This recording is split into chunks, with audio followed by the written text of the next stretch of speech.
माननीय अध्यक्ष महोदय, जहां आज ये शांति बिल 2025 आप सभी के सामने न्यूक्लियर सेक्टर में 1962 के बाद सबसे बड़ा रिफॉर्म कहा जा रहा है, लेकिन असलियत ये है कि आज लोगों के जनता के साथ जिस तरीके के उनकी सुरक्षा के साथ कॉम्प्रोमाइज तथा जिस तरीके से विदेशी कंपनियों को एक रेड कारपेट देने का काम ये सरकार कर रही है, और इन सबसे बड़ी बात जिस तरीके से भारतीय जनता पार्टी सरकार खुद अपने किए हुए बातों को और अपनी की गई बातों जो इस सदन में की गई थी उनसे यू टर्न लेने का काम कर रही है, विधेयक आज उन सभी बातों को दर्शाता है। अध्यक्ष महोदय, मैं सीधे तौर पे जो इस बिल की सच्चाई, इस विधेयक की सच्चाई है उसके ऊपर चर्चा करूंगा। जहां 49% एफडीआई अलाउ किया जा रहा है, वहीं पे सीधे तौर पे अमेरिका की बड़ी कंपनियां जैसे Washington House, French company Areva, इन सभी कंपनियों को देश में लाने का प्रयास किया जा रहा है। मैं सरकार से पूछना चाहता हूं कि आज अगर हम लोग 49% से 100% तक का एफडीआई अलाउ कर रहे हैं, तो प्रधानमंत्री जी द्वारा जो मेक इन इंडिया की बात की जाती थी, उस बात का क्या हुआ? आज इतने बड़े प्रोजेक्ट्स के अंदर अगर हम लोगों को लेनी है तो हम लोग कुशल उन लोगों से सुझाव ले सकते हैं, लेकिन जिस तरीके से मैन्युफैक्चरिंग और सप्लायर्स को इस विधेयक में पूरी तरीके से कैप देने की बात की जा रही है, इसका भी मैं विरोध करता हूं। अध्यक्ष महोदय, सप्लायर और liability cap, operation insurance coverage जहां 1500 करोड़ का पर इंसिडेंट दिया जा रहा है, लेकिन अगर आप फुकुशिमा दाकाशिनी का त्रासदी देखें तो जापान में जो त्रासदी हुई थी उस समय पे लगभग $1 ट्रिलियन यानी कि 82 लाख करोड़ रुपए का खर्चा सरकार को देना पड़ा था इतनी बड़ी त्रासदी से निपटने के लिए। वहीं पे सरकार इस समय पे 1500 करोड़ रुपए या उतने तक की अगर लायबिलिटी को कैप करने का काम कर रही है, कहीं ना कहीं सप्लायर्स को बचाने की बात सीधे तौर पर की जाती है। अध्यक्ष महोदय, वहीं पे आपने देखा होगा, आपको याद होगा चेरनोबिल का जहां पे न्यूक्लियर डिजास्टर हुआ था, उसको क्लीन अप करने के लिए जहां $700 बिलियन का लॉस सरकार को झेलना पड़ा था, उस सबसे बड़ा मैं मानता हूं आज जिस चीज को हम आप सब झेल रहे हैं, पर्यावरण का नुकसान।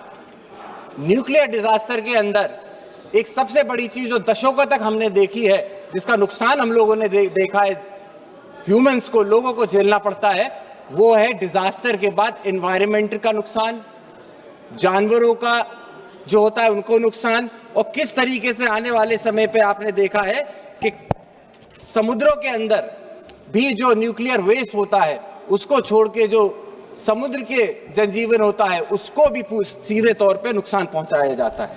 वहीं जब मैं बात करता हूं कि सरकार का टारगेट है 2047 तक 100 गीगावाट कैपेसिटी करना, अभी तक जहां ये 8 गीगावाट तक पहुंचे हैं, वहीं सीधे तौर पे दिखता है कि इसको इन्हें 12 गुना बढ़ाना पड़ेगा। और जब हम 12 गुना बनाने की बात करते हैं तो कहीं ना कहीं सीधे तरीके से सेफ्टी के साथ कॉम्प्रोमाइज होने का भी एक सवाल उठता है। इसको लेकर के हम लोगों ने क्या किया है, इसके ऊपर भी मंत्री जी बताने का कष्ट करें। अब जो सबसे इंपॉर्टेंट है, भारतीय जनता पार्टी के डबल स्टैंडर्ड। अध्यक्ष महोदय, जब विपक्ष में थे तब ये कहते थे कि ये लोग अब क्या ट्रंप को सीधे तौर पे फायदा देने के लिए ऐसा बिल लेके आ रहे हैं। मैं इसीलिए ऐसा कह रहा हूं क्योंकि पूर्व में अध्यक्ष महोदय हमने देखा है कि अमेरिका की तरफ से जो टैरिफ हम लोगों के ऊपर लगाया गया, उसके बाद जिस तरीके का दबाव भारत सरकार के ऊपर बनाया गया, क्या कहीं अंदरूनी तौर पे भारत सरकार ये तो नहीं सोच रही कि ये रेड कारपेट देकर कंपनियों को, अमेरिकी कंपनियों और फ्रेंच कंपनियों को फायदा देकर जिस तरीके का टैरिफ का दबाव ट्रंप बना रहे हैं, उसको कहीं ना कहीं खत्म करने का प्रयास ये सरकार भी अंदरूनी तौर पे कर रही है, ऐसा हम लोगों को दिखाई देता है। साथ ही में मैं आपको बताना चाहूंगा कि 2010 में डॉक्टर मनमोहन सिंह जी की सरकार में जब civil liability of nuclear demand act लेकर आए थे, तो इसमें बीजेपी ने जमकर विरोध किया था।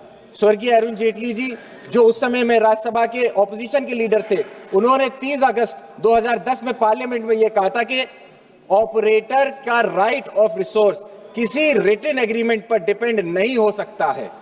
अगर इक्विपमेंट में पेटेंट या लेटेंट डिफेक्ट हो तो सप्लायर की लायबिलिटी होनी चाहिए। इसमें आपको क्लॉज 17B की यूटिलिटी को सप्लायर डिस्ट्रॉय नहीं कर सकता। तो क्या जो उस समय पे 2010 में जेटली जी ने बात की थी, आप उसको भूल गए? अध्यक्ष महोदय, मैं जल्दी खत्म करना चाहता हूं। बहुत सारे विषय हैं। मैंने आपको कहा कि हम लोग बहुत कम विषय पे चर्चा कर रहे हैं। मेरे साथ कई सारे मेरे सांसद हैं जो इस मुद्दे के ऊपर विस्तृत चर्चा करना चाहते हैं। कई सारे पॉइंट्स हैं जिनको हम लोग नहीं छू पा रहे हैं। पब्लिक सेफ्टी की बात है, फॉरेन कंपनीज की इंटरेस्ट की बात है। वहीं पे आप देखा, जब मैंने आपको बताया कि किस तरीके की हिपोक्रेसी हो रही है, कि आज जहां पर महोदय इस बिल की एटॉमिक एनर्जी एक्ट 1962 की civil liability for nuclear damage act 2010 दोनों को अपोज करता है, वहीं पे 63 इयर्स बाद, 63 साल बाद पुराना कानून जिसमें पब्लिक इंटरेस्ट को सबसे ऊपर रखा गया था, आज उसको खत्म क्यों किया जा रहा है? अध्यक्ष महोदय, मेरा आपसे अनुरोध होगा कि इसमें पूरे तरीके से प्राइवेट सेक्टर को ही लेकर आने का प्रयास कर रही है। आज सरकार की स्थिति अध्यक्ष महोदय ये है, पूरे तौर पे अपने लब्बो-लुबाब इस बिल को लाने का सरकार का ये है कि जिस फाइनेंशियल परिस्थितियों में आज ये सरकार फंसी हुई है, जहां डॉलर 90 से ज्यादा निकलता चला जा रहा है, इनके कंट्रोल से बाहर हो चुका है, ऐसे में जब इनके पास इन्वेस्टमेंट नहीं है, जब कोई भी कंपनी नहीं आना चाहती है, वहां ये डॉलर के लिए और बाहर की कंपनियों को अपने देश में लाके या इन्वेस्टमेंट और अपना जो डेट है उसको क्लियर करने का प्रयास कर रहे हैं। इसीलिए हम सभी समाजवादी लोग इस बिल का विरोध करते हैं और आने वाले समय में पुरजोर तरीके से विरोध करते रहेंगे। बहुत बहुत धन्यवाद। जय समाजवाद। Professor Saugata Rai ji, yes sir. बहुत अच्छा बोला sir. I shall be very brief. I've got only 5 minutes, and in that 5 minutes I oppose the Shanti bill. Sir, I oppose this because this bill opens up the nuclear power sector to private industry, both domestic and foreign. And also, their plan is to have Taj. 4 companies are vying for this: Tata, Adani, Ambani and Jindal. They want to have a share in the nuclear pie. That's why it has been mentioned by Manish before. I oppose this bill. So the bill comes after the country had 75 years. Yes, sir. 1 second, sir. Sir, houses which are being named by the honourable member, direct or indirect mention in the entire text of the bill. So please, this should be removed from the record. you send it to Earlier select also committee. the member mentioned, so attaching motives without grounds will send a wrong message and bring the house into disrepute. Sir, I have not named anybody. I have named some titles: Taj, Tata, Honourable member has Ambani, just now Adani named and 3 houses Jindal. and everybody has heard it. Sir, that is not all my point. Professor Saugat Other Raj ji, 1 second. members 1 second, will speak on Professor this. Saugat Raj ji. All 1 I second. want to say, why I am I heard Honorable Minister raising this point 2 times during this discussion. Kindly refrain from taking any names directly, because you don't have any basis to raise any names. So we will look into the record later, but please do not take any names.